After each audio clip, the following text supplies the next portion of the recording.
This week, we have a movie that someone reached out to us about, and we give a little spoiler in the episode. Our next episode, we're going to be speaking with that person. So after recording this, Danny was on the mend and then came down. It flared back up again, the pneumonia. So I am soloing the introduction. This film is a wonderful example of an indie film, really diving into getting something made, put on the screen. It's an excellent watch. We would have maybe found it because like so many other things out there, it's hard to find and see everything at a glance unless you're looking for it. So we were very grateful that this was brought to our attention. A lot of excellent lessons, some excellent people in the film.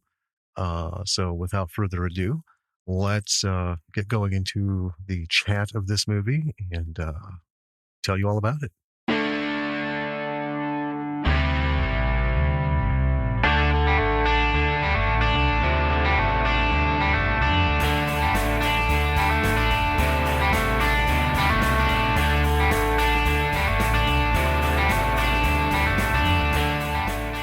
Hey there, B-Siders. Welcome to another episode of Bravo for the B-Side. This is Danny. And this is Jim. And tonight, this was one that we were reached out about. Yeah. Yeah. So, pretty excited. It's always fun when someone reaches out to us and asks us to cover something that they've done. Yes. Well, this was chosen from a list. So this individual reached out to us. And so I said, well, okay, you have a lot of movies. Yes. Which one should we do an episode on? Because spoiler, next episode, we're having an interview with this person. Yeah. Yeah. So this is the one that he picked. He's got a couple in progress right now. And this is like one of the more recent ones. And, so is that why he picked this one specifically? Because it was a more recent one? More recent, and he's particularly proud of this production. Okay. Cool. So there we go. Cool. Yeah. Well, without further ado, why don't you tell us about it? Really? Yeah. Really? Unless we have any other announcement-y things. Well, I don't know. Weather sucks. I think that's worthy of an announcement. I don't know. I do, because everyone's itching for spring. Get out there and do stuff. We had 2 days. I know. 2 days of decent bike riding, and the rest of this week is shit. It's getting colder. Terrible. And it's going to rain all week. Yeah. Pisses me off. I just wanted to say that. Okay. Because this Midwest weather is shit. I can tell that this really grinds your gears. It does. Should I go get Lil? No. All right. Well, let's talk about this movie. Okay. Also, I'm better now from my illness. Oh, well, yes. Welcome back. Thank you. It's good to be back. I love being in the studio here. It's funny because editing the past episode, yeah, you guys sound so much alike. I'm aware. Yeah, I know, but it's more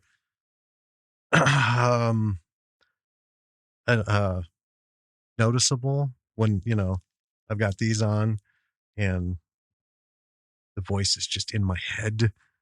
It's pounding through these headphones, and just listening to her, it's like, wow. Because I thought I would have to do all kinds of jimmy jacking with the settings because she used your mic. Yeah.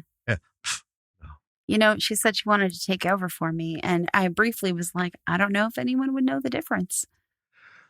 Well, tonally, no. Audibly. But yeah. Her bucket of references sure, is rather shallow. So that would eventually come out. Well, it'll get deeper, I think, as she grows older. Oh, yeah. We'll fill it. Yeah. Okay. So back to this thing. Okay. The movie this week is Chase. It was done in 2019. The director is Matteo Rossi, written by Matteo Rossi, starring Damien Puckler, Aries Spears, and Jessica Morris.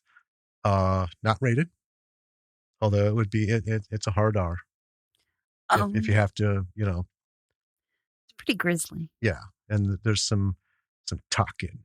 It's probably not fit for PG ears. Sure. So the plot for this is a hitman must prove his loyalty to his mentor and best friend. They're the same person. While his girlfriend wants to leave the business behind them. Yeah. Yeah. Of note, like I said, Mr. Rossi has like a rap sheet of films. He's been at this for quite a while. Tons of short films, so many written, so many others directed, producing other things. I mean, I can't wait to talk to him, about this and all of his other stuff, because he's been at this for a while. Yeah. Plugging, and he, made a movie with Damien Puckler. Well, that was one of the things about this movie when, watching it, because I didn't go in knowing a lot about it, except that Mr. Rossi reached out to us and was like, hey, cover this movie. And then Damien Puckler's in it. Sweet. Yeah. By the way, Damien Puckler, super ripped in this movie. Yes. Holy shit. It did not go unnoticed because we saw him in Redwood Massacre Annihilation. Yeah. And he has a shirtless scene in that movie too. Yeah, which is like a 2-3 year difference, I think, between filming these two projects. And yeah, we were like, damn, Damien's serious about his stuff. In this one, it's just like, what? Well, it's like his whole upper torso is another person entirely. Yes. It's like wild. He's carrying a muscle person on his back. Right. It's just, he is so pumped and puffed. It is amazing, And very kudos, impressive. Yeah. That's not easy to do and maintain. Yeah. And he seems to be, I don't know if he did it more for this movie, extra pumping. I mean, probably. But, or if this is just his goal. I mean, are we seeing the evolution? Like the next thing we see him in like a 2022 production, it's like somewhere in that muscle, it's Damien. He's like Arnie in his prime. Yeah. Crazy. And then seeing Aries Spears, Mad TV, Aries Spears. Yeah. Crazy. That was super fun. I always loved him. Haven't seen him in a whole lot until this. And I was like, oh, cool. And that's kind of the funny thing about this. I know this has popped up on our radar. Mm-hmm. It has popped up a couple times because we did, look at it once. Did we? We look at so many things. Well, this was not what should we put on the list for the show? This was one of our, like a browsing. Yeah. And we're like, oh, Damien. And then, I don't know, we came across something absolutely ridiculous. Probably a riff tracks or like an old schlock movie. Probably, yeah. I was going to say something along the lines of Zombie, as we were like, we got to watch this. It's just, this looks so ridiculous. Right. Probably that weird Paul Bunyan one. That Paul Bunyan horror movie. Axe. What's that? What it was called? Axe? I don't know. There's Axe Giant. I don't know. We've got like 8 or 9 of them, all having to do with Paul Bunyan. Yeah. We go on weird binges. Well, it's like our Sasquatch binge. Yeah. We had at one time, I don't know how many. We had like 12 different Sasquatch movies. It was crazy. Yeah. One starring Greg Brady. Did we cover that one? We didn't cover it. We watched it. We should cover that one. We should cover it. I'm sad because that last Comic-Con we went to, he was there. And I wanted to go talk to him about talk to him. So I'm like, oh, there's Barry. Mm-hmm. Oh, but our daughter and her friend demanded otherwise. That's what happens when you take kids to Comic-Con. Yeah. They kind of rule the day. Precious little on our agenda. Yeah. Also in this movie, pretty briefly, but we get to see Richard, and I am a little bit ashamed that I don't know how to pronounce his last name. Is it Riley? Rayleigh?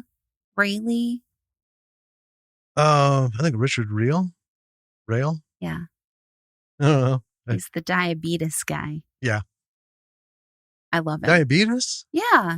No, that's the other guy. He just looks sort of like him. Looks sort of. He's the diabetes guy's cousin. The diabetes guy guy's is doppelganger. Wilford Brimley. Oh, you're right. Yeah, you're totally right. This the mustache. Yeah. No, you're completely right. But no, it was good seeing him in this too. And I love how some of these people pop up. That's the great thing about B movies and indie films, because a lot of these folks may or may not be actively, hitting the pavement. Like when you're hot, like Wilford Brimley, there was a time that I'm sure he couldn't go 10 minutes without somebody calling him to do a movie. Well, yeah. It's that whole A-list hot thing. After a while, and I've been reading a lot on folks we haven't seen in Hollywood for like the longest time. And most of them were like, I keep my ear to the ground. Something sounds interesting. Someone lets me know. But yeah, a lot of people are just like chill. They're not. That's cool. Yeah. So when people do pop up that we haven't seen in a while, it's a nice treat. It is. All right. Why don't you take us into this bad boy so we can talk about stuff? Sure. All right. So we start out with a Poe quote. Mm-hmm. And I'm not going to say the quote because, there's a lot of good Poe quotes. But I always think it's really interesting to start a film with a quote because it it's a really good tone setter and it's not often used. That's true. I think it's a gambit. I think some people will, I would imagine everything like, we do. What's the actual opening of this, fucking script? What do we want to see? Because we write it, but then we sometimes are like, maybe we need to do this thing. Maybe we should have this thing, like with it's the like film. our little conceit in our zombie film, how it opens. Yeah. Yeah. It was fun coming up with that. Oh yeah. I think that would be cool. Yeah. So, but I think, some people, we've seen some movies where they have opened with a quote. By the end of the film, we're like, so about that quote, was it just like a fortune cookie thing? It didn't have anything to do with the story, had nothing to do with the characters. Sometimes they miss the mark. So I think people, this one fit. Well, that's the thing. Clearly. You start with a Poe quote. You got to know this movie ain't ending well. This is not a happy story, right? Right. Well, that's what sets you up for. And, we'll talk about tone. So anyway. Then we kind of, over the credits, we're panning over like guns and knives, weapons of murder and destruction. Yes. And we hear someone talking on the phone, it sounds like to someone named Chase. Yes. And then it kind of sounds like radio. Right. Like maybe a radio show. It sounds like two DJs talking. And then they're talking like real filthy. Yeah. Real dirty. And I'm like, maybe not a radio show. Well, maybe Sirius. Right. FM. Right. This is the late show, maybe. But it's actually just two guys talking on a porch about, their exploits together. Right. And they're smoking cigars and drinking, laughing, having a good time. And then we see Chase driving a car. And he's talking on a Bluetooth to someone. He ends the call, parks the car. He pulls a pistol out of the glove compartment, exits the car, and enters an apartment building. And the guy who answers the door is Richard Reilly. Mm-hmm. He's an older fellow, and he seems a little nervous. He invites Chase inside after some introduction banter. And they start talking about this deal they're making together. Right. And Chase wants to see the money before they make the deal. And the older fellow's kind of like, well, shouldn't I pay you half now and half after it's done? And it's clear this guy doesn't know what he's doing. And Chase is just very straight face, no, this is how the shit is done. Right. First I make the customer. rules here. Right. But Chase also makes it clear that his first time, he only does this once for anybody. You know what I mean? Right. Yeah. He's like, after tonight, you'll never see me again. Right. So I need the fucking money now. Right. And that also means you don't call me for a job ever again. Yeah. Guy looks like he got it. Right. And the guy's like, well, how do I know that gets done and he's like, well, you follow the news, you'll know. So it's clear that this is a hit, right? Yeah. And while they're talking, Chase checks his phone and there's a girl texting him. But eventually he gets the money and he leaves. And then he's driving again and we get this voiceover monologue that Chase gives us about doing what you love, essentially. Right. This isn't something that he set out. When I grow up, I want to be a hitman, but it's something that he found himself to be just naturally good at. And he likes doing it. Right? Right. And while he's doing the voiceover monologue, there's a bunch of stuff going on in the movie. And we see him execute a man. Then he's driving again. And he's talking about his wife, Blair, or his girlfriend. I don't think they're married. I think they're just together. Right. His girlfriend, Blair, and his kid, who isn't his kid. Right. Right. This kid is someone that he orphaned while doing a hit. And that was at the point at which he swore to never orphan a kid. Right.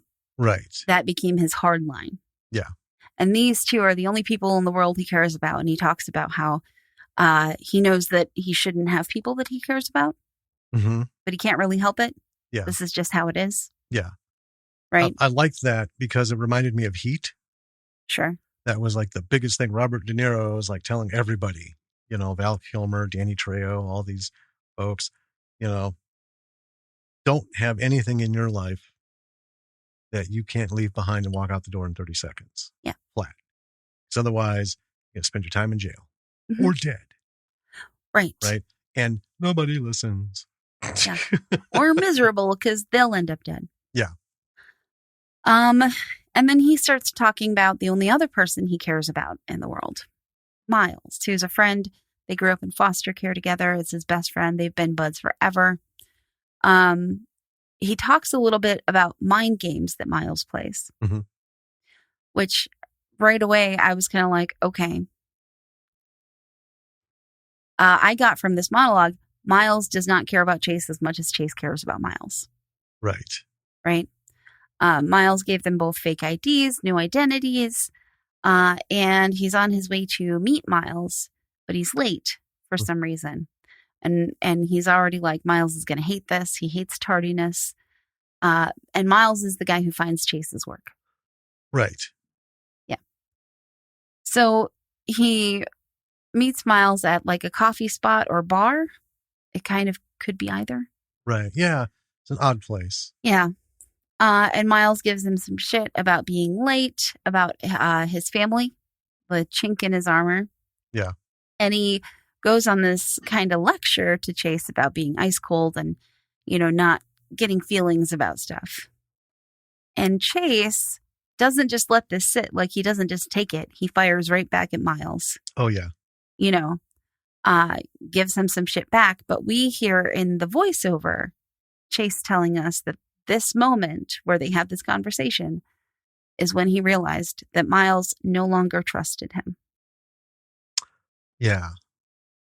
I kind of feel like that was where we were getting set up to, was just the little comments about the mind games and stuff. Yeah. Because they started out, friends doing things together, but so often in these dynamics, one ends up being in charge, rises up, and the other one ends up being the soldier. It's not right.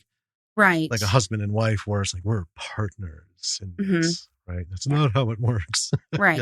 And Chase, it's also made clear that Chase isn't the only person that Miles employs. Yeah, right. It's not just this duo. Right. Monkey see, monkey do. I tell you to do something, you go do it.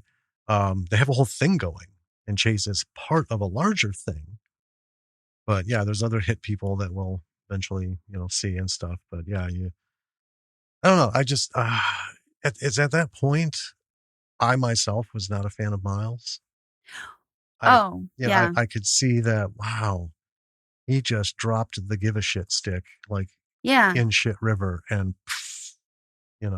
so, something's up. And it's just like you said, Chase cares a whole lot more about him. Right. Than vice versa. Yeah. So Chase has this kind of loyalty towards him that's Right. born out of affection, right? Right. And, they grew up together, not on the streets, but they were street smart, Mhm. and they had street experience. That's how you get to where you are, or, Yeah. for them. You don't grow up in a posh home and then, like 24, 25, and you're like, oh, you know what? I don't care about my sociology degree. I want to be a hitman. Yeah.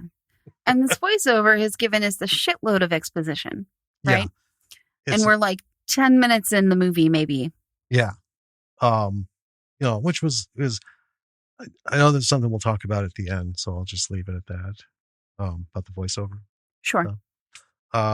So we cut from them, and we learned that Blair inherited a lot of money when her father died. We see a flashback of her at the lawyer signing papers. Chase, saying in a voiceover that he does what he does because he loves it.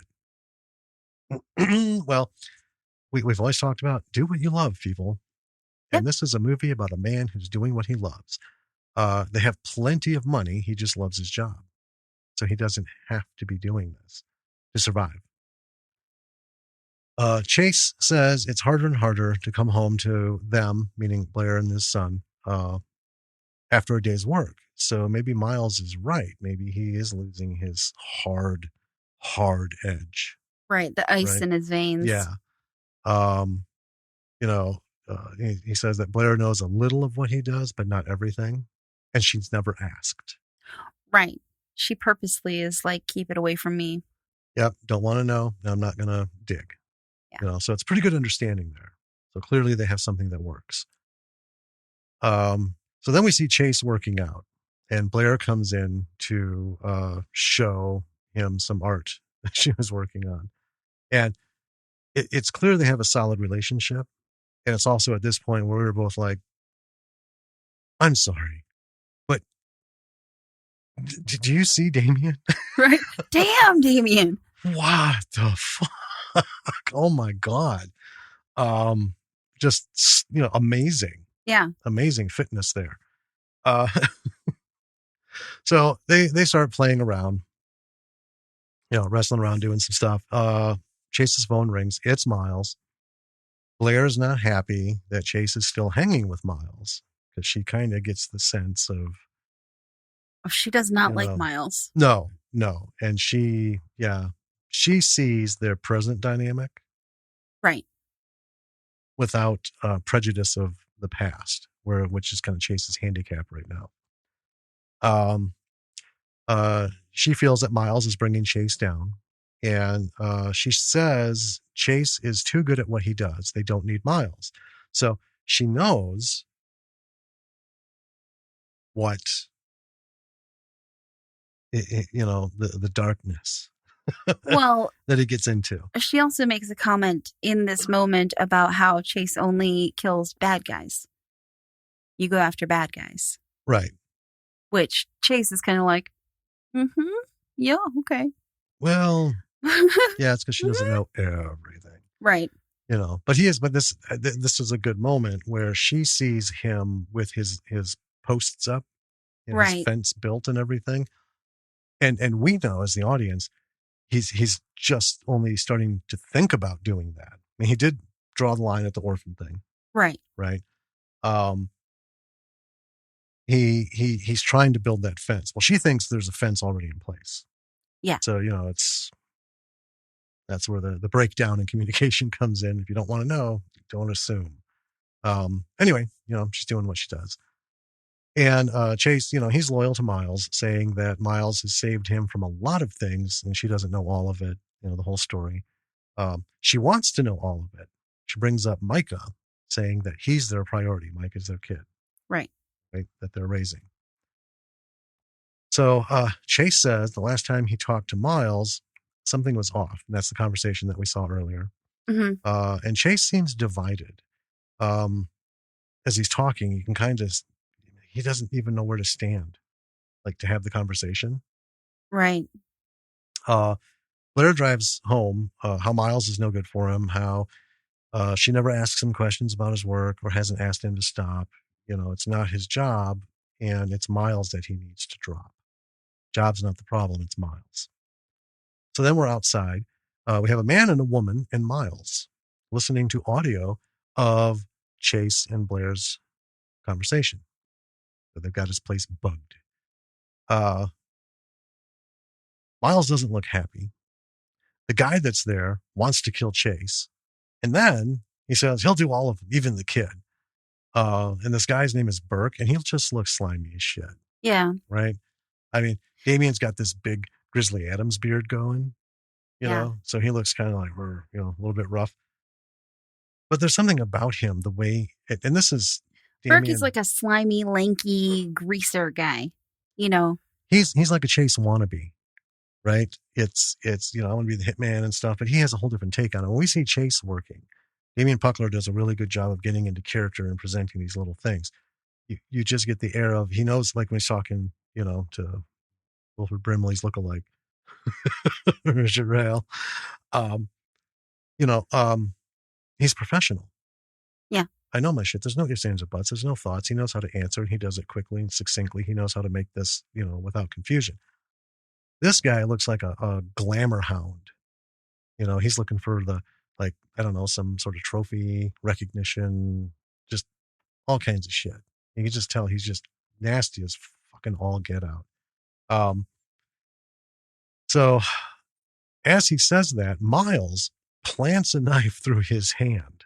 Yeah. That's on the table because of the offer. He tells Burke and the woman, whose name is Lola, Chase is not to be fucked with. He says what they heard was not Chase, meaning, you know, that's not him. Right. Something's off. And Lola says Blair is, you know, fucking with his head. Miles says the moment Chase met Blair, she put life in his eyes, and that's the problem. You know, you're going to be a true hardcore hitman. I mean, it's true. You know, if you're going to be a true hardcore hitman, you can't have anything to live for. You really can't. You got to just, it's best if you can just tuck all that shit in the trunk and leave it behind, you know? Right. Go full Mr. Spock. No emotions. So Lola and Burke want to know what to do. Miles says nothing. So then we're at Chase's house, and he can't sleep. And he goes into a little voiceover about his insomnia, you know, how this is a regular thing. And then his phone starts ringing, and it's Miles, who says, "Ready for the big one, see?" And Chase goes in, it's kind of suspicious. But he says Miles has always come through and the money's good, so he's going to do this. He goes into a house and kills 2 guys in the kitchen. Mm-hmm. Real quick. And then he goes through the rest of the house, and he finds 2 bodies in a bed, throats cut, and there's a baby. Yeah. And there's a note in the crib that says, "Missed the party, you should head home now." So Chase drives home in a panic, and he tries to call Blair, but he doesn't get any answer. And he gets home, he finds her on the floor beat up, and she says that they took Micah. So next we see him waiting in the hospital, and he explains that he, you know, he would be after Micah, but he needs information from Blair. Right. To know where to go. And yeah, and what exactly happened, so he knows what he's dealing with. Right. So she comes out, and she doesn't have a whole lot of information. There were 2 of them, a man and a woman. And she tells them that she needs him to find Micah and kill them, all of them. Tells him. Yeah. Not them. Right. Yeah. That's what I said. Probably. So Chase heads out to find them, and he's a man on a mission. Right? Mm-hmm. He knows exactly where to start. So then we're at this small but real loud party. There's only like 4 people here. Mm-hmm. But this is the kind of party that you can hear from like 3 blocks away. Yes. Right? Loud music. They're all exceptionally loud. Yeah. Like no conversation level voices. You know, No. They're all shouting like they're at some sort of, you know, NFL game. Yeah. So Burke is there, and it's him and some people. They're playing poker. They send one of the guys outside to get some beer. And as the guy goes outside, Chase comes up behind beer guy. Mm-hmm. And strangles him. Yep. Then back inside, the party is giving Burke shit for being a little fucked up. He's got a Band-Aid on his face and the hand wound from where Miles stabbed him. Right. And they're kind of making fun of him, you know. One of the guys goes to the bathroom. And so we're in the bathroom with this guy who's like super constipated, I guess. Is that why you call him constipated guy? That's why in my notes he is called constipated guy with a capital C. I love it. He gets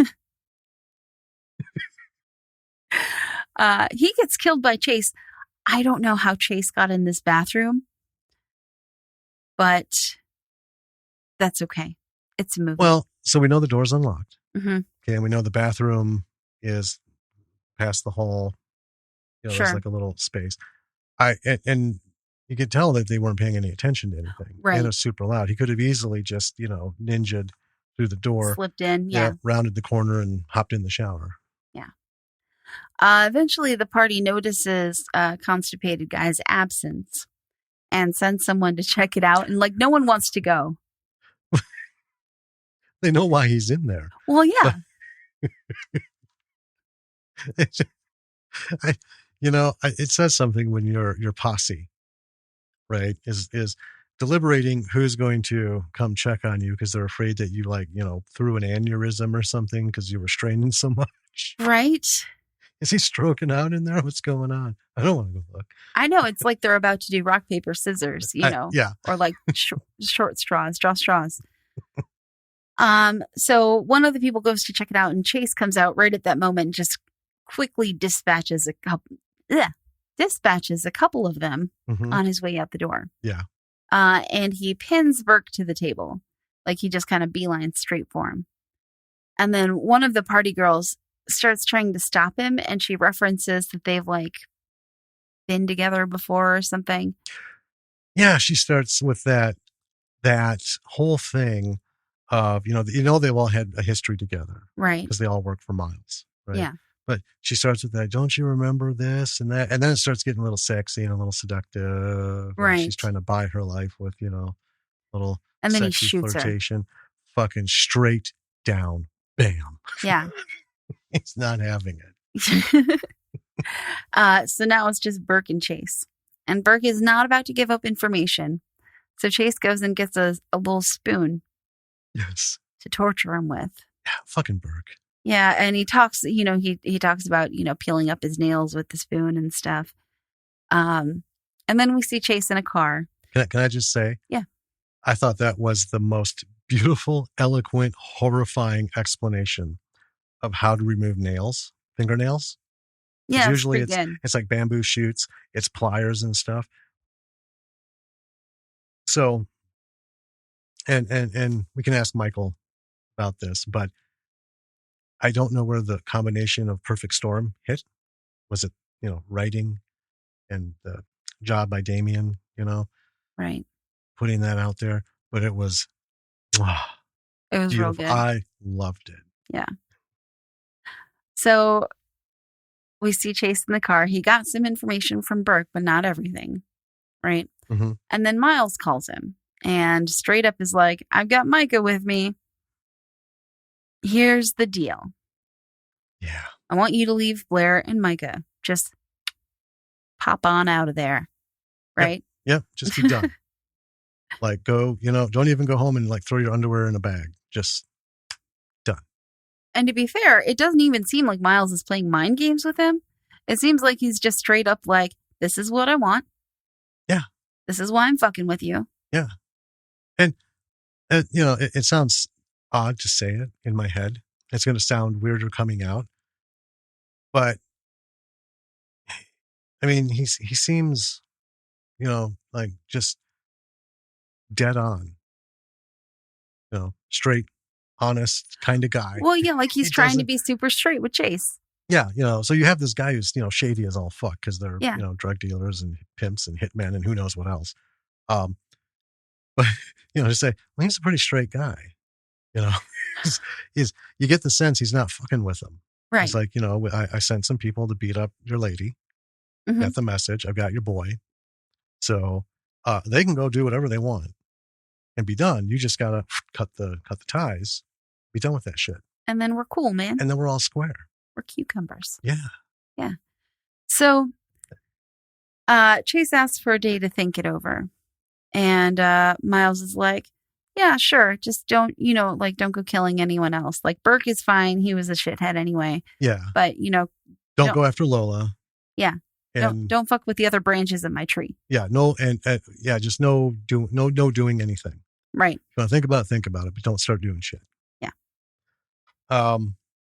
So, and then we see Miles sitting at a table, and this man walks in with an awesome beard. This guy is radical. Oh, it is fantastic. He's bald-headed. He's got a Russian accent. Mm-hmm. Says it all. They start talking. He's our Ruski. Yep, Ruski. Yeah. They start talking about Chase, and this guy's name is. Now, I wrote it down as Sergey, but they called him Serge. Yeah. Yeah. Of course, that's his name. Yes. So I don't know which one will come out. He asks if Miles thinks Chase will give it all up. Miles doesn't think so, but he wants it to play out. Okay, so, that fits with Miles. That tracks. He's that kind of guy. Miles asks Serge about Gomez. Don't know who Gomez is. Serge says he's been working on him for hours. Miles says, drag him in. Drag his ass in here then. So, Serge gets up, walks off screen, brings him in. Yep. And then Miles says, keep beating on him. And then we see Serge go absolutely fucking apeshit with punches and stomps. Oh my God. Gomez doesn't last long. No. I don't know how much oomph he had left in him, but that would have taken anybody out. It's about it. Yeah. Yeah. So then we see Chase is back with Blair, leaving the hospital.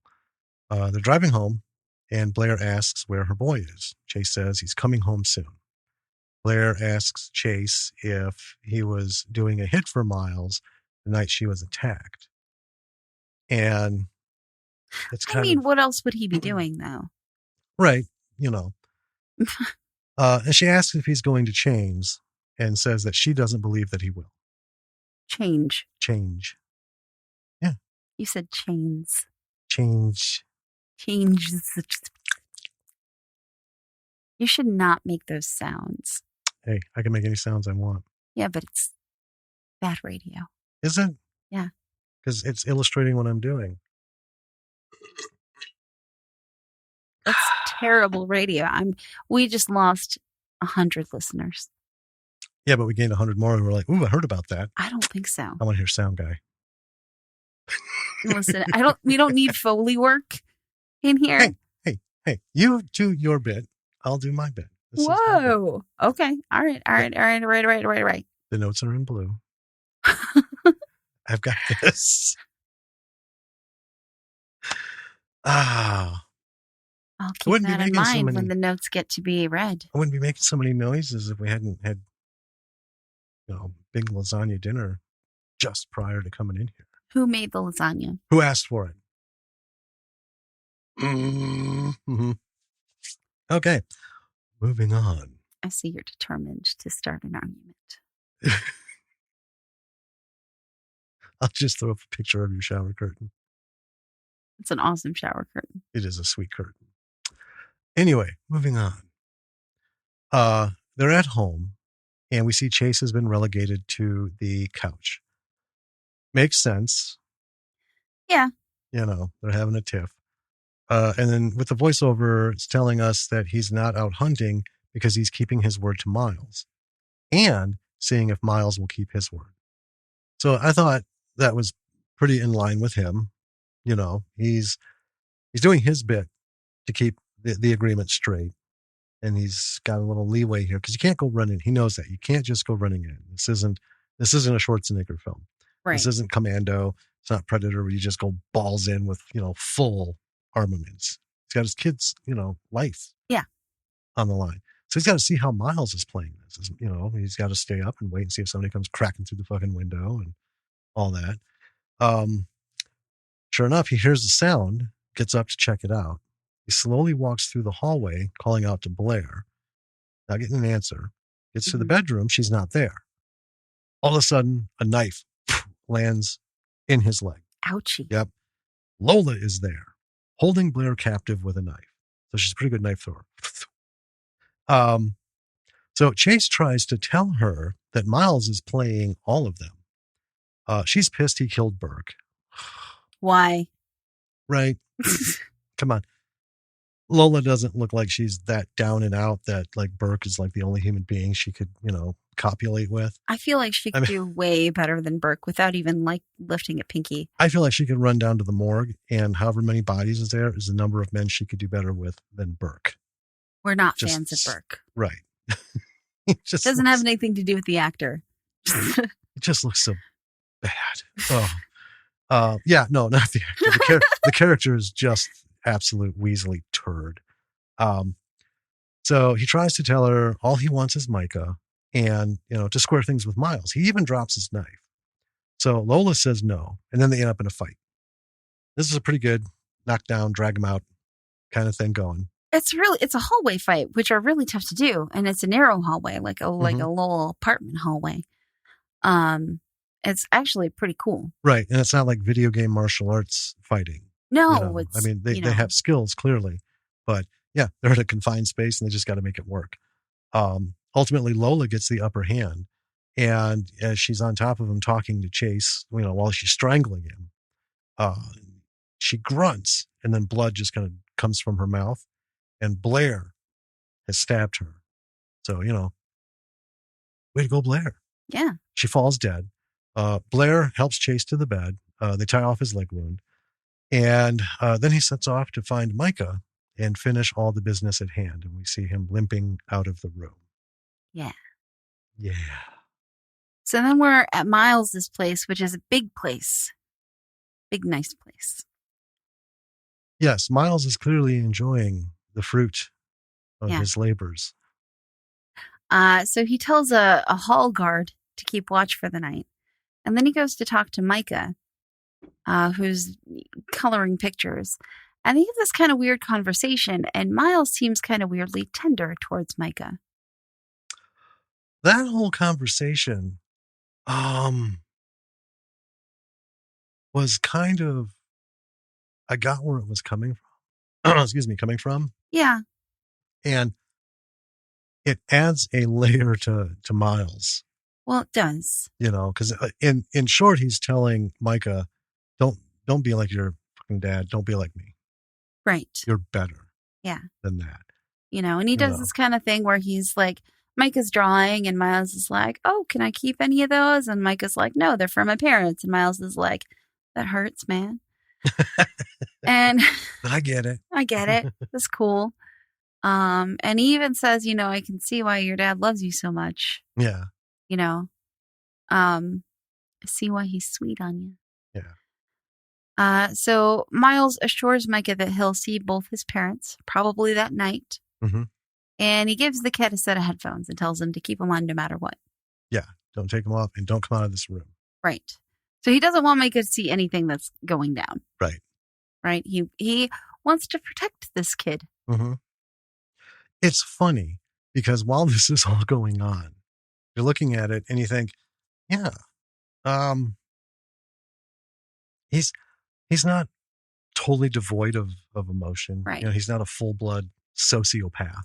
Right. There's a line. But you also know in a heartbeat, he'd put a bullet in that kid's head. Well, if it served his greater purpose, Mm-hmm. So it's kind of weird to see that, that other side fall open a little bit.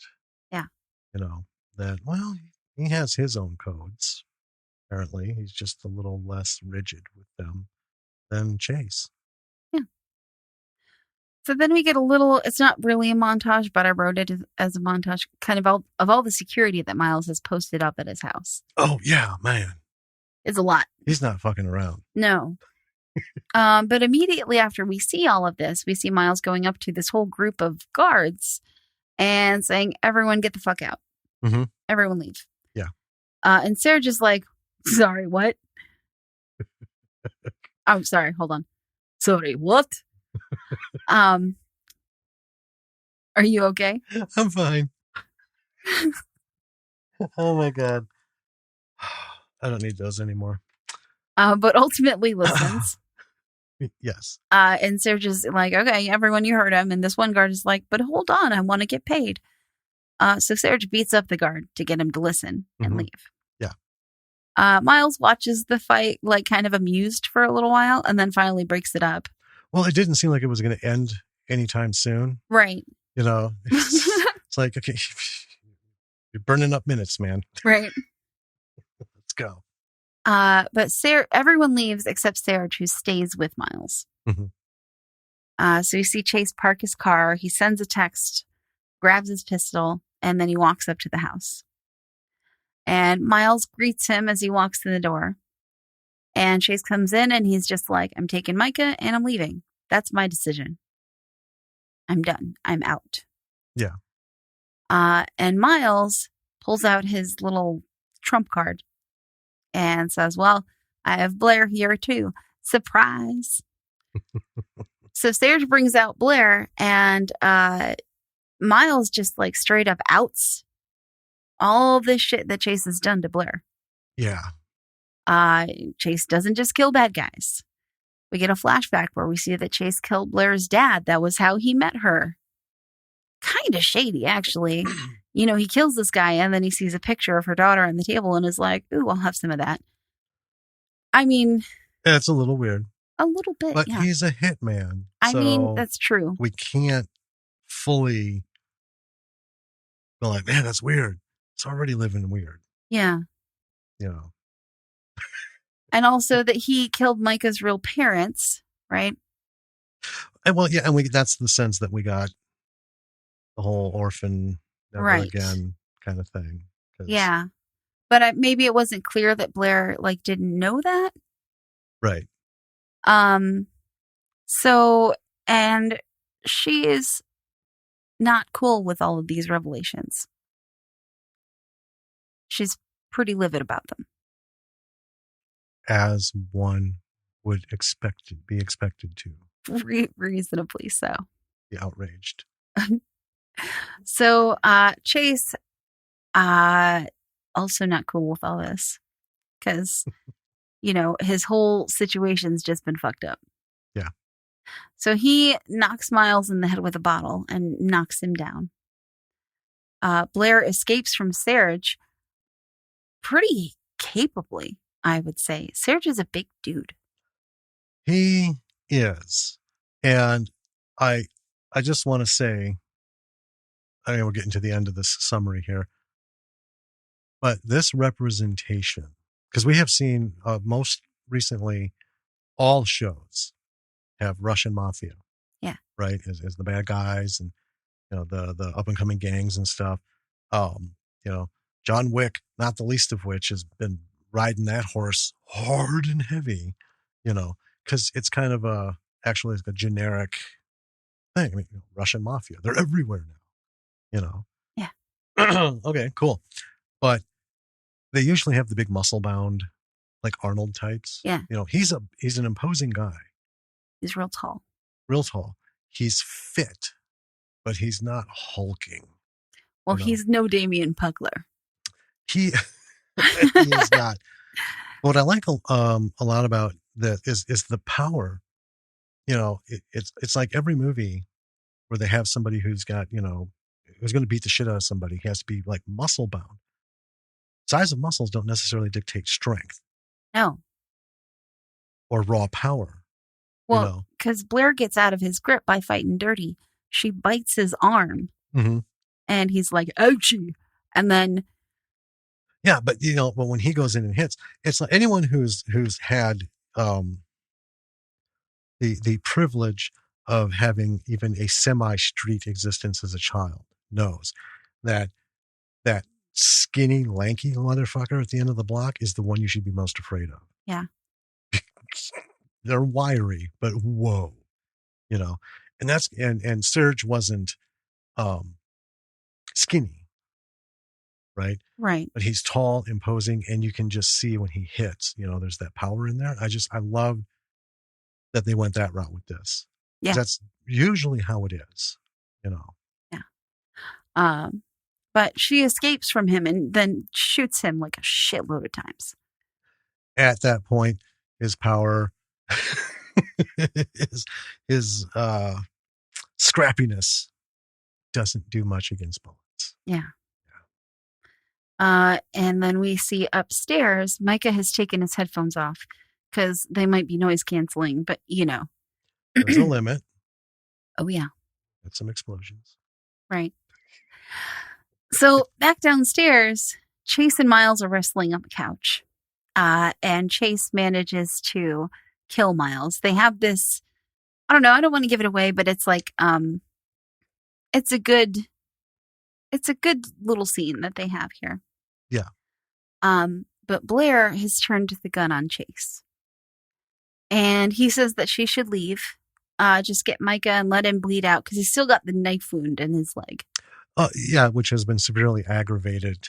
Yeah. Because, Serge, hey, you have a nice gaping wound in your thigh there. Here, let me punch it a few times and kick it. And, let's spread it open some. Yeah, he's gushing pretty good. Yeah. He's got the faucet running. Yeah. And then Micah comes down. And there's this kind of tense moment, where both of them as parents, well, she starts to leave with him. Yeah. And then Micah's like, are we leaving, Dad? Right. And she's like, So she says that she'll take Chase to the hospital and make sure that he's okay. So they leave. And on the drive, we get one last voiceover from Chase talking about kind of the nature of people and the dynamic, nuances of people as they are. Right. And how, it was always going to end this way. Right? Yeah. There's no way this could have ended well. And he knew that. Yeah. So he says that he's finally able to sleep now. I think I'll be able to sleep now, as he kind of drifts off. And what I would assume is bleeding out. I don't think he makes it to the hospital. I think it's left up for question. I think it's like a choose your own ending. I think I saw it as him resigning himself to it, but I don't think it was written in stone. That's kind of the whole premise of this. You are who you are, but you can change, right? Things don't always end the way they've been presented to you. This is how it goes. This is how it goes. This is how it goes. Well, someone can break the word. Shit can happen any other different way. Things can, it's not necessarily. We have, I kind of feel like it is. We can ask Mr. Rossi when we talk to him, but I kind of feel like it is because Blair, the movie ends where Blair is like Chase and she looks over and he's gone. You know what I mean? I think he's just passed out. I think he's dead. Well, I don't think it's up for interpretation. I think it is. Well, we saw it differently. Because one of the things about this movie we had talked about was I saw very much a Western in this. The that trope of character who can be a number of different things. Can be the guy who's trying to get out. Can be the guy who's trying to leave it behind, right? And his past keeps catching up with him. His current life won't let him go because he's, got a boss and all these people who are just, dicks. And that's kind of his hurdle, But like in those films, a lot of times it's not always written in stone. They're dead or they have a happy ending. It's kind of like, I don't know. There's a lot of deaths at the end of Westerns. Yeah, but the ones I've seen is, okay. There are ones that have not ended one way or the other. Nothing is definite. They don't, show the guy getting shot and they don't show him riding off in the sunset. Just kind of leave it. This is a good point to fade out, and leave it to the audience. Did he make it or didn't he? It's up to you. So clearly we saw this differently. We did. I saw kind of like a callback to the old noir films. Well, there's that in there too. I mean, definitely with the voiceover, with the tone, visually, the tone of this movie Mm-hmm. is very noir. Just not black and white. Well, no, but it's very dark, Right. you know. Yeah. Um, Well, it had that to me, it was like a Western story, but the visual aspect of it was like every gumshoe film from the oh yeah, 40s. she walked into my office, and Yeah. yeah, Had to be her walking in there. yeah. I had my fan on medium. I was trying to enjoy what I could for that hot day. And then here she comes in, like, just all this rambling on about, wow, dude, I'm sorry. Yeah, But it was cool. it was cool. Yeah. And I think there's also an element of that, kind of like there was in every, you know, well, I guess not every, but many noir films where the protagonist is someone who realizes too late that he's kind of like filled up the baggage that you're able to carry along with you in your life to the brim. Yeah. You know what I'm saying? Yeah. And you realize it too late, and you're like, well, I've just got too much to carry. You know what I mean? Well, that's just it. That goes to that whole thing. That's like I said, heat. And this is not a new concept. And Michael Mann didn't bring it to us with the movie Heat, but it was never more succinctly stated. Never allow anything into your life that you can't walk out on in 30 seconds flat. Hmm. But you're not going to make it. Baggage. Yeah. Baggage of your life, even if you're in this life and you do it perfectly. So completely detached. You just, kill this one, kill that one, do all your things, turn in your, stubs, whatever. All of that creates baggage because every hit you make is a potential problem for you in the future. And it doesn't come down to your boss told you to do it or your boss, met with somebody who sent you and then you met with them and did it. It comes down to you. You're the one who pulled the trigger. You're the one who, garroted them or garroted them in the parking lot and stabbed them, whatever. Yeah. Baggage. Then you add to that, I would have a personal life. Sure. It gets to be a lot in short Well, order. it's tough to fit all that baggage into that other life, right? Yeah. Tough to bring that carpet bag into the house. Well, and the thing too is even in the movies where they have like a happy ending, Mm-hmm. I don't care for those that much because in the audience, even I know, you can't have that kind of happy ending. You can't kill everybody who's related to your old life. Those kind of endings smell like bullshit to me. Well, they do. Because, I mean, you can, they can drive off into the sunset together. Sure. Okay. Be their little family. But, a smart writer or director will also paint that as, we all know they're going to be looking over their shoulders for the rest of their lives. Right. So is it really a happy ending or is it just perpetual running? Kind of like run as fast as you can, as long as you can, till that day comes. Mm-hmm. Live life. Yeah. I don't know. I don't think it's a big win. Kind of that whole Godfather thing. Time I tried to get out, they pulled me back in. That's good radio. Well, no, that's poor radio because More of that. Because I didn't even try to do Al Pacino or any of that. I know. More of that. More of that? Yeah. Anyway. It's like that Irish fairy tale thing. Yeah. That's why I like unhappy endings. I don't like clean resolutions because it's the whole suspension of disbelief sitting through a film, right? I can do that. But then it just gets to a point where it's like, I don't want to have to keep doing it to make this movie good. You got to give me something back. You got to take the burden off of my shoulders, right? This is your film, man. I'm giving you some slack. Show me some shit. But in the end, right? Don't count on my generosity of imagination to wrap up your loose ends. Yeah.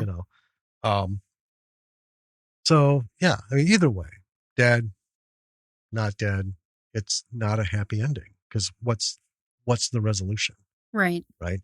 For every Miles, there are people who Miles has fucked with. Who, if he's gone, well, let's find out what happened. Hey, this Chase guy, nobody saw his dead body. Let's find that fucker. Right. You know. Yeah. Yeah. And what's Micah gonna do? Like, it's 18, 19. He's like, oh, so dad killed your parents. Oh, wait a minute. Killed my parents too? Right. He'll be home from work at what time? 4? Okay, at 4 or 5, we're gonna have a talk, Mom.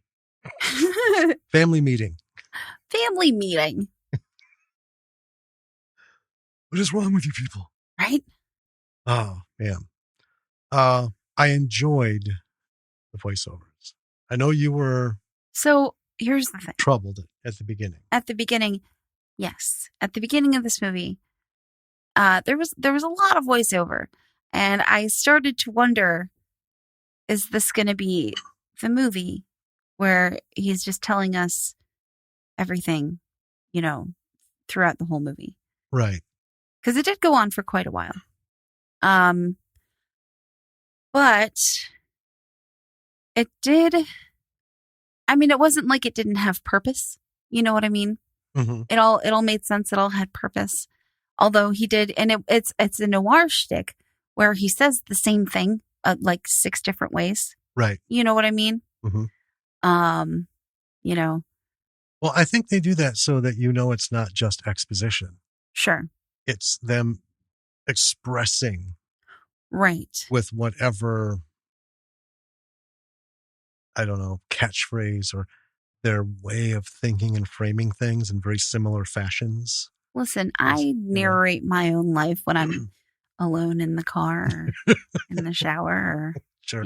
alone with my thoughts. No, sure as shit, I do. I narrate my own life. And I do it in voices too. Sometimes it's noir. Sometimes it gets a little kooky. But this isn't about me. So, I mean, I get it. I think it might be a little bit. I don't know. Might have to hit the pause button here. Do we have a talk? Why? Well, do you not do that? I don't know that I do it out loud. I don't know that I do it in voices. I caption shit sometimes. I don't do it out. I do it in my head in voices. Oh, well, it didn't sound like that. I mean, occasionally you might be out loud if I want to hear myself in the talk. shower, but I mean, just right outside the door. I'm pretty sure I would have heard because when you would Willie's have heard in there singing, I mean, it's like a concert. Listen, this isn't about me. Okay, sure. Anyway, I don't know that we need to go too deeply into my neuroses. Let's talk about this movie. It got to a point where I was like, I get why there's the voiceovers. You know what I mean? Right. I got it. It felt like it fit with the tone. It felt like it was going for a specific, kind of art in it. And so I came to like them. And I even liked the ending one where he definitely died for sure.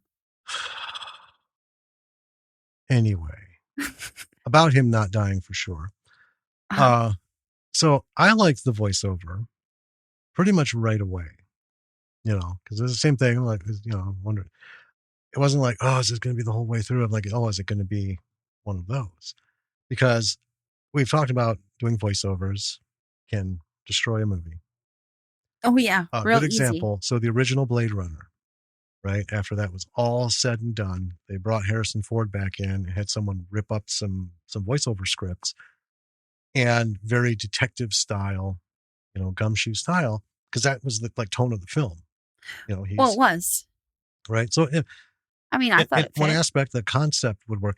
Yeah, but if you watch the movie and you listen to it, it just doesn't, the tone is not the same. The tone doesn't match the character. Because he's just reading shit that just doesn't fit the character's expression on screen. I think there might be. And it was really just kind of because they felt that the audience needed shit explained to them. And I could pick that shit out in a heartbeat. Another good example, Dune. Dune in the movie theater was pretty awesome. Then after a while, into USA, they actually commissioned, we'll show your film. Right here, we'll even pay for it. we need you to put all this extra stuff in. So you have the movie going, and then it cuts, and it's paintings, pictures of paintings, as this voice you've never heard before comes in and explains the whole history of the Bene Gesserits. Oh, like in the book, they And have the the full Mentats. dictionary in the beginning of it. Well, yeah, at the movie theater, they handed out dictionary, Glossaries. yeah, glossaries. And, but no, for this was, for the made for TV version. Yeah. It was the theater film, but they added almost a solid hour of stuff and then constant voiceover, not in anybody's voice. It wasn't Paul thinking some shit up. It wasn't Jessica thinking shit up. It wasn't Baron Harkonnen thinking shit up. It was some guy telling us a bunch, and then they'd cut to paintings.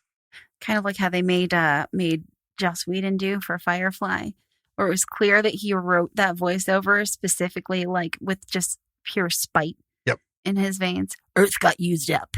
Yeah. Like, like it sounds so hateful. That is exactly it. Because I have the original, the original studio cut, the first batch of DVD that came out for the series. None of that shit. And then we were watching it like on Netflix or whatever it was on, because we're like, oh, well, it's here. We're going to get it and put it in the DVD. Let's watch some. So here's the story. Earth got used up. Right. Mankind moved out, terraformed some planets, blah, blah, blah, blah, blah, blah, boom.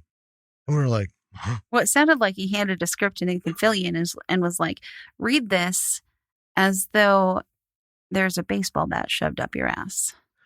Right. And Nathan was like, on it, boss. Gotcha. Yeah. So anyway, voiceovers can be deadly. But here's a good example. The Wonder Years. Oh, yeah. Daniel Stern doing the Lovely. voiceover as the adult, talking back. And that was minimal. Yeah. Or like Sandlot. Sandlot's a great one. Yeah. Richard Dreyfuss. Oh, yeah. Come on, man. Champions. Get the two of them together doing a voiceover. Go fucking nuts. Stand By Me. Mm-hmm. A little bit in the beginning, a little bit here and there, like the whole thing with, Chopper, the junkyard dog. Right. Talking about the legend of Cujo out there, and, Chopper, sick balls, You can't have that as the characters discussing it. You got to have that inner monologue thing going. Those all works great. So here's the commonality between voiceovers that work and voiceovers that don't. Voiceovers that work are clearly planned from the beginning. Yes. Voiceovers that don't work are ones that get thrown in afterwards because someone I think got a bug up their ass about it. So I know some instances there have been some shows where the director was like, yeah, I'm putting this in. When it's their decision, I think it works. If it's after the fact. Sure. Like, I wanted to do it this way. Well, fuck it. We can, because it's just a voiceover, right? Yeah. I can re-edit some shots to make sure there's enough time for the voice. Done. But that still suggests that it was something that they had wanted to do beforehand. And right. not, It's when somebody else shows up and says, yeah, you need to explain this to the audience. Mother. Then, those voiceovers are going to be just awful. Yeah. Awful. How about we just pretend that people have brains and can figure shit out? Right. I mean, if there's one book in the world that needed a glossary of all the terms in it, it wasn't Dune. It was Clockwork Orange. Well, here's the thing. Not going to argue with you. So let's talk about Firefly. Okay. Right. Having enjoyed Firefly, because I didn't see it when it was on the network. Nor did I. Because it was a part-time network at the time. I was working. It was tough to catch. I think I was working. They gave it a shit time. Third shift. Yeah.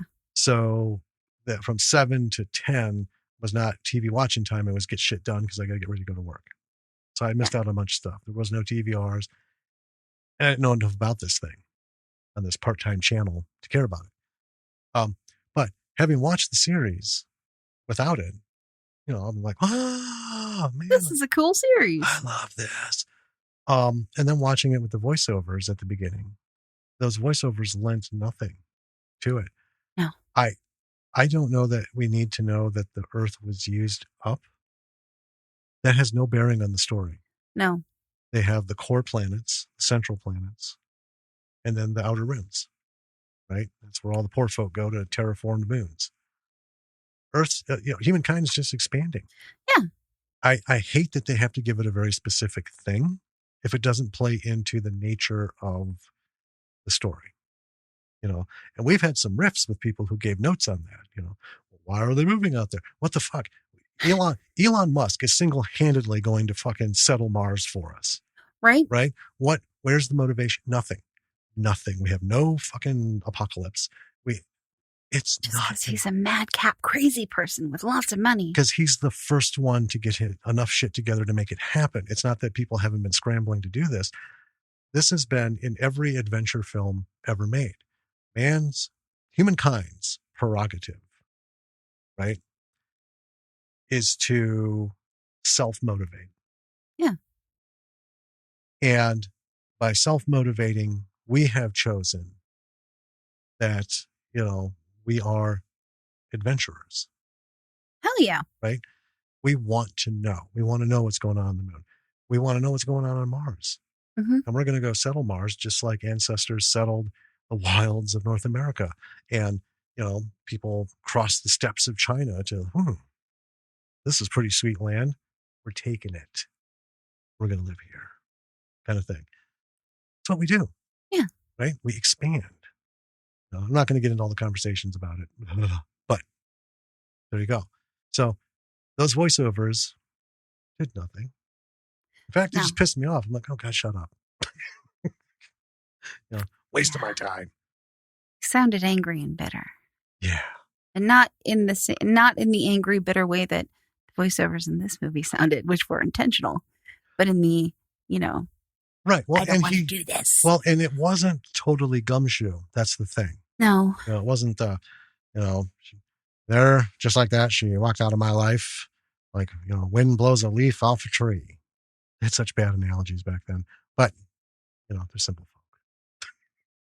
I love that you keep using the word gumshoe. It's the right word. It's just, I haven't heard it in a long time, and it's great. Because there's tons of detective and cop, and good guy, bad guy films. Yeah. But gumshoe is that level of private eye. Oh, yeah. Where we have these voiceovers. Right. Where we have the shots of him, half of his face is covered by his old Hunter fan. I love Hunter fans. Right. And you get the silhouette in the like frosty door, Yeah. As it gets big, starts getting smaller and smaller as they come closer. And you can tell it's a woman because she's got the hat and it's on crooked and it's got like a, 36-inch brim side to side. And right. Click, click, click, click, click, click of her heels. And he just sits there, composure. Big entrance. She's going to come in and I'm going to be aloof. Gumshoe. I don't even know where that word comes from, but it is great. Because they wore soft-soled shoes. Oh. Shoes had hard leather bottoms. Should be quiet? Not so much to be quiet, but because they did a lot of walking around. Private eyes. And a little bit to be quiet because they were kind of, They're sneaky sneaks. Yeah, they weren't wearing sneakers. Right. Right. But yeah, that was the whole kind of thing is, because, cops they got to kind of get in and get out. They were the scum of the earth. Gumshoe. Yeah, it was like that whole, we're fucking done with Robin Hood. They didn't have any kind of Indiana Jones kind of thing going. So like, well, what can we do? Private detectives. That's the next group. Yeah. That's the next group. Yeah. What do we do? Well, let's see. Cops would hate them. Yeah. All right. So let's make them all shady. Make them all, because honestly, most private investigators are one-time cops. Oh, yeah. Right? With some sort of law enforcement, military, civilian, whatever. Not all, but a good amount. But in all of these films, none of them were. No. Philip Marlowe. Fuck you, copper. Anyway. Yeah, we've gotten off topic. Well, a little bit. Well, no, because it's the tone. Sure. And that's the thing. This is probably one of the shortest summaries of a film that we've done, because there is a lot of stuff you can't talk about. Like, he put his left foot up and then in front of him and stepped down and then brought his right foot up. Well, There's that's a the lot of thing. I non-dialogue. wasn't gonna write, verbatim all of his voiceover stuff. Well, not all the voiceover stuff, but that was also happening with, there's a lot of non-verbal stuff that goes on. And it's not stuff that you can, move by move. There's a lot of movement in this film. Yeah. And I like that a lot. It fits. You just didn't sit there. I was just waiting for you to be done. I'm also, I don't know if you know this, I have been listening very closely to you and the words that you've been saying and how you have been saying them, because I'm waiting. I'm waiting for it. I was waiting to see if you'd wince at garroted or garroted. I've let that one go because I've heard it both ways. Okay. Was that the one you were going to try and fuck with me about? A little bit. Okay. So do I have to be waiting for the other shoe to drop? It's up to you. The other Should we gum get shoe? back to this? Yeah. And one of the other things I really liked about this was I like the use of angles, getting different people in shots. Sure. To me, and I don't know, maybe it was just a perception thing. It's something we can ask Michael when we talk to him. The whole thing of like when Damien was framed, no matter what he was doing, it wasn't like a super obvious, shot from below so he looks huge kind of thing. But he just, I don't know, it just looked solid. And then with Burke, right? Every time I saw Burke, it's just the framing of him sets up the environment around. You can almost see the stench of smarminess. Right. The the little lines coming off of him. Like some sort of little heat wave cartoon. Yeah. And the way Miles was always shot. Mm-hmm. Kingpin-like. Yeah. Yeah. And there was a lot of wide shots. So when Serge walks in the room, it could have been a tight shot because we already had Miles at the desk, right? Yeah. But we pull back wide and we have Serge whole entrance coming in and sitting down and them talking. Well, it was all super pulpy. It was kind of like a comic book. You know what I mean? Yeah. But what that also does is it kind of shows us, that Miles is not a little man in a little space. Right. Right. He takes up his space. Takes up a lot. Yeah. And that was the whole thing. This is all his space. Yeah. And, this one thing is happening in all of this space. Yeah. And I like that, where Chase doesn't get any of that. Chase is every time we see Damien, he's either full on in the frame or it's heavily focused on him if he's not, having it out with somebody. Right. Which kind of gave me a visual representation of the separation between the two. Miles is the kingpin. Yeah. He's the one who ended up being in charge, calling the shots. He's, they got this whole thing going, but Chase is clearly a part of it, not a partner in it. Well, I think it was really interestingly done because it was, maybe I'm wrong, but I feel like this was filmed through, even though he wasn't, directly looking on in the scenes where we saw other people, this was all filmed through Chase's eyes, right? So, very heavily the shots that have Miles in them are how Chase sees Miles. He's a big presence. Right. He's a huge presence. And kind of everything else. All the shots of Blair are very soft and romantic kind of, right? All the shots with Micah in them have this innocence about them. It's really, really fascinating. And then all of the shots with Chase are very forthright. They're almost simplistic in comparison to the other shots. Right. And it felt intentional. Maybe it wasn't. But, Mr. Rossi, just pretend that it was, if it wasn't. Yes. Just say, I'm glad you noticed that. I'm glad you noticed that. Thank you.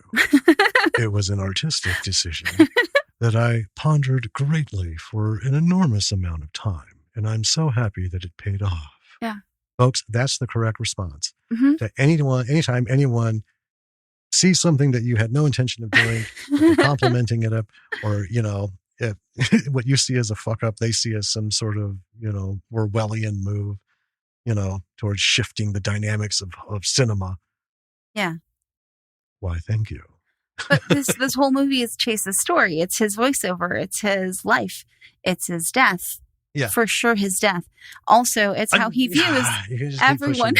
Oh my God. It's how he views everyone who's important in his life.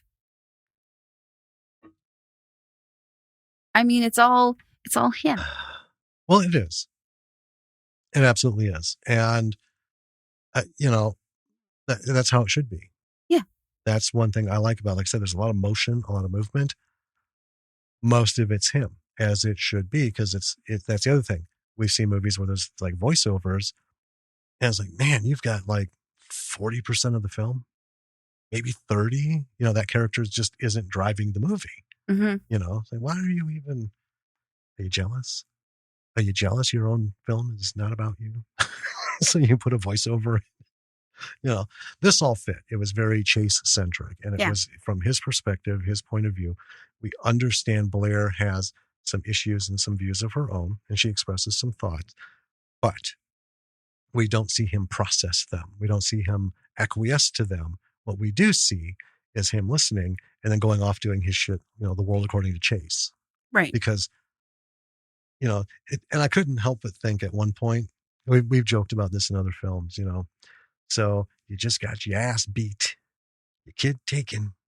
Now all of a sudden you want to have a relationship conversation. Not the time and place. What is that voice? What are you doing? I don't know. I like it. Oh my God. I do random voices all the time. I don't know. See, they just come out. Maybe I'm mental. Yeah, okay. I don't know. What voice? What voice? Talking about. Oh, you know good and well you were doing a voice. Anyway, I didn't see that as him being like an absolute dick. I just saw it as like any rational person would do. Just fucking ignore it, because you know what? Our lives are on the line. Mm-hmm. So whatever we sit down and discuss and come to terms with and agreement with is probably moot if we get killed, which is a high probability at this choice. Or this point. So stop talking about relationships and how we should listen to each other and share feelings. For fuck's sake, we got to go kill someone to get a kid. Yeah. It's like Zombievers. In the midst of it, you could have been nicer. You never listen. You're overbearing. What? Anyway. Another really, okay, I've got two things. One's a good thing, and then the other one is my single criticism. Bring it. It's minor. Sure. So the good thing, the lighting in this movie, banging. Yes. Awesome the whole way through. Yes. Super consistent. Tonally, I'm way too close to my mic. Yeah, you keep I'm waiting for because I move. I command the space. Yeah, you just hit it. Well, yeah, you command the space, but you keep going forward. So I'm waiting for the sound to sound like just like now. Like I just passed my mic. Yeah. Yeah. And anyway, then you're gonna be talking into mine. Just leaning over. Listen. Okay. Tonally, yeah. This lighting, bang on. Yes. The whole way through. Yes. I don't know what else to say about it. It was just really good. Yeah. It's tough to get that kind of very moody, dim kind of lighting throughout a whole film and still maintain the color equilibrium. It is. I think we might have mentioned this a way back, but it's hard to get that old school feel with HD and 4K. Yeah. Let's talk about gumshoe films. Half of those films are out of focus. Yes. Not artfully, just they are. Because there's so much shit going.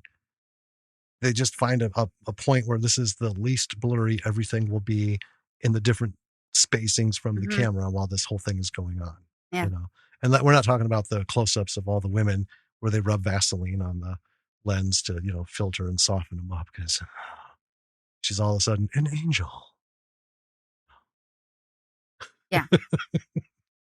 So yeah, lighting, awesome. The sound had a couple issues. There were a couple spots in the movie, like in the beginning, I don't know that it was intentional that it sounded like a radio show or a phone call. Might have been a combination of things. I think one thing... It sounded kind of like hot mics is Right. what it sounded like. And, well, one thing I want to say is this was shot in 18 days. Yeah. That's ambitious. You work with what you got, man. Right. And, you know... I get it. Yeah. Sometimes there are those moments where we've talked about movies that are like, this was all of a sudden this one shot. Space Trucker Bruce. Right? There was that one scene. Yeah. Okay, that we're like, wow, everything is way off. The lighting, the sound, the color.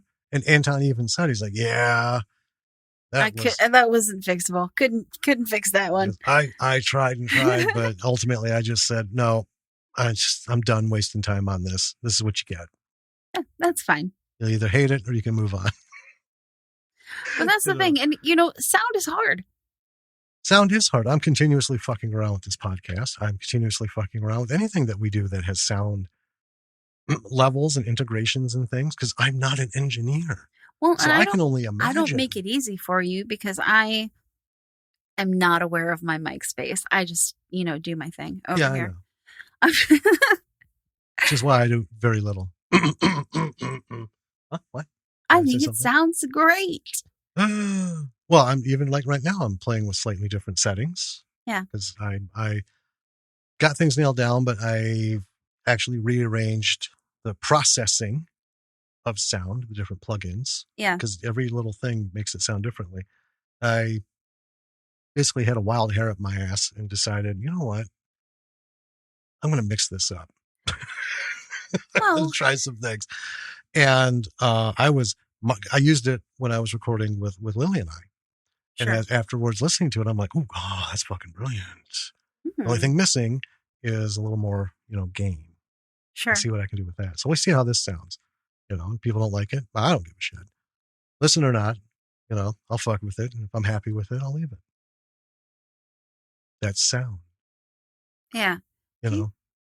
Like one of the reasons that when I was recording audiobook stuff, I used a pop filter was not because I needed a pop filter, but because it kept my mouth at like an equilibrium distance from the mic. Right. It stopped me from hopping up on it and like sticking the mic in my mouth, which is kind of what I do. Right. I mean, not literally. No, I mean, I can throw a pop filter on these arms. Seriously, Yeah, but then I wouldn't be able to see you. I can have it come down and up. So it's like this. It doesn't need to be one of those like 20-inch discs. It just could be just like the top part of it. I'm talking into my hand so you can't hear me in the mic. Have you met me? It can just be like that much. If it doesn't come above your nose, you still see me. Maybe. Anyway, not important. Sound is hard. It is. So there's I draw a line. Like there are movies I've seen where the sound is just total shit the whole way through. Yeah. We've had a couple of those. We had to stop watching them. Yeah. Because it was so bad. Yeah. But this movie, the sound was pretty good, most of the way through. It was just, there were like probably 5 or 6 spots throughout the film where it sounded a little tinny, Right. But notably, it wasn't mumbly. It wasn't mumbly. It didn't pull me out of the film. Right. And that's usually where the bad sound it wasn't god awful. No. And we've watched other movies where there's been a disparity in the sound thickness. Mm-hmm. Sometimes it's heavy, sometimes it's light. And anyone can sit through those. As little as, you notice it. Some people don't notice that stuff. But it's the sound. What did I just say? Right. Right? Like, what the fuck are they doing? When you turn your TV up loud enough that it's going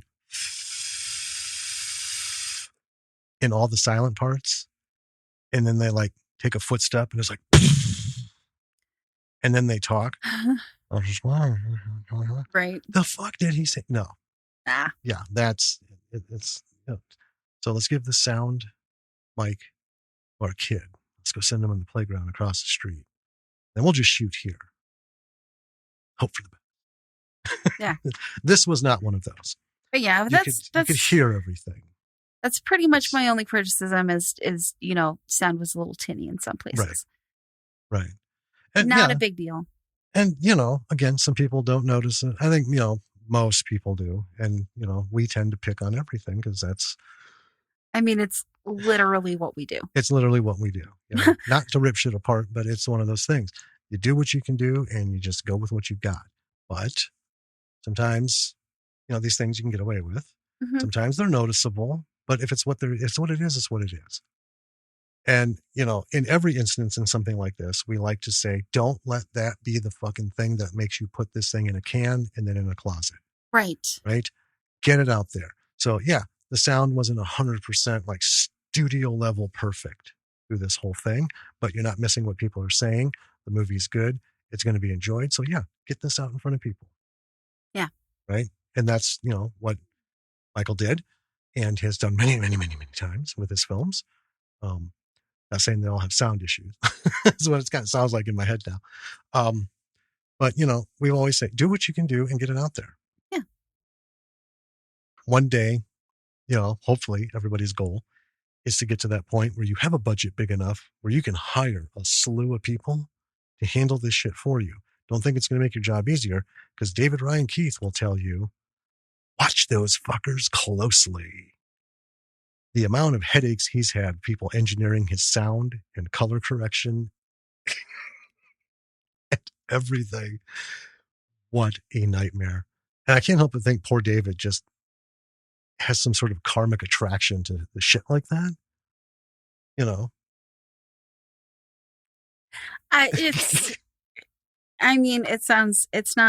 I'm not saying this to be mean, but it is kind of a source of endless amusement for me.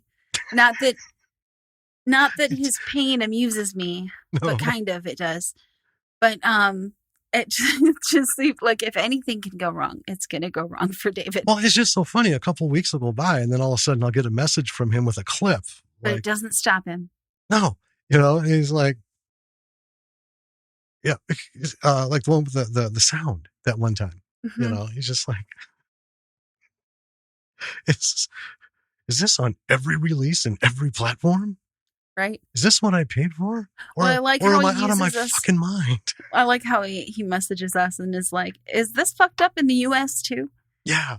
And then, we'll do our homework and then the last time he's like, oh, that wasn't the problem. It was this whole other thing. Yeah. But yeah. Fun stuff.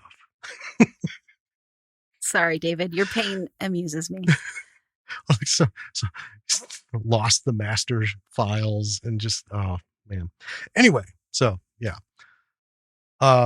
Worth seeing, worth taking notes on. Yeah. A lot of great lessons. Fun movie. Again, lighting. I love the character development and portrayal. I like the slight banana peel of Miles. The other side of the peel coming off just a little bit to let us know he's not like a just standard dick. Right. He's a guy who has his own. He's got dimensions, man. Well, yeah, and it takes us back to that whole thing of who's the good guy, who's the bad guy. Because none of these fucking people are good. That's the bottom line. Except Micah, he's the only innocent one here, right? Well, that's like the what's his name, the Netflix guy. Anyway, what he said, you're, and I think he actually took this from someone else that I can't remember. I love attributing quotes correctly. Your characters don't need to be good; they just need to be interesting. Exactly, and that's the thing. Yeah. Yeah. It took a long time to get around to that. Yes, it did. All right. Anyway, these are interesting characters and well done. And of course, it's, Damien, not to put everyone else in the movie on a back seat, but, Damien Puckler, we kind of have a thing for him.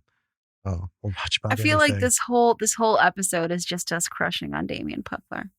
I tell you what, he can sell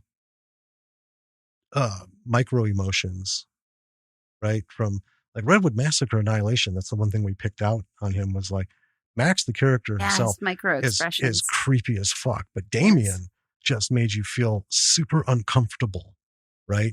Even to the point of, I don't even want to think this guy's creepy because he's going to hear me. Yeah. I can see it in his fucking eyes. Yeah. You know, whether he stares into the camera as a direct reaction, or you can see he's staring off camera at the position of the other actor. The guy brings it, right? And you can tell when he's calculating. You can tell when his character is pissed, is hiding stuff, or like in Redwood Massacre, secretly, getting off on what's to come. Like, it's his kink that he's pursuing. Well, there's a reason they kept bringing him back on Grimm. Yeah. You know? Well, there's a reason people keep throwing him out and stuff like this because he's good. Yeah. So, Michael did a great job bringing him in because I think that lent a lot of extra depth to Chase. He really pulled off some subtleties. And he has a respectable beard. He certainly does. And muscles that won't quit.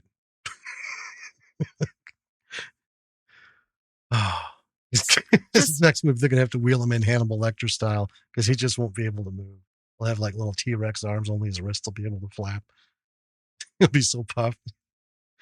Be just like a muscle. Yeah. Popped arms and legs. Yep. Be like Randy from A Christmas Story. Put your arms down. Floop. They plop up. I can't. Oh, man. Okay. So, with that,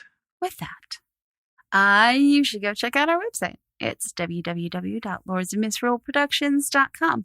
There you can find all the stuff. All the stuff is there. And, follow the links. We have, email links. That's how Mr. Rossi found us. Yeah. Links through there. Email us. You can, reach out to us on our social media. All the stuff is there. Curiously enough, our very slowly but still growing YouTube subscriber base. I mean, we haven't even hit 100 yet, but it's been almost a year. I don't know, 6. I can't remember the last. No, it's been since summer. June or July, I stopped doing the videos. It just keeps going up. Sure. Up. I haven't posted anything forever, and people keep subscribing. So whatever. Maybe they're all trying to. They're all waiting for something. Start posting. I got some ideas. All right. I got some ideas. So, you can find all the links for the stuff. Email us.